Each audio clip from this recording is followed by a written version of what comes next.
হইচইয়ের নতুন ওয়েব সিরিজে প্রথমবার দাদির চরিত্রে অভিনয় করতে যাচ্ছেন শ্রাবন্তী চ্যাটার্জি। মফস্বল পরিবারের বিয়েকে ঘিরে রহস্যভেদী ঠাকুরমার ভূমিকায় দেখা যাবে তাকে।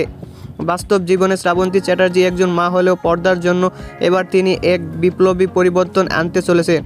জনপ্রিয় এই অভিনেত্রী এবার বড় পর্দায় বা ওটিটিতে দাদির চরিত্রে অভিনয় করতে যাচ্ছেন। ওপার বাংলার অন্যতম জনপ্রিয় ওটিটি প্ল্যাটফর্ম হয়েছে তাদের নতুন একটি ওয়েব সিরিজের জন্য শ্রাবন্তীকে এই চ্যালেঞ্জিং চরিত্রের জন্য নির্বাচন করেছে।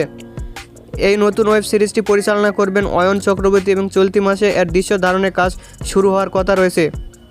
সচরাচর গ্ল্যামারাস চরিত্রে দেখা যায় শ্রাবন্তীর জন্য ঠাকুরমার এই চরিত্রটি ক্যারিয়ারে এক নতুন মোড় হতে পারে বলে ধারণা করা হচ্ছে।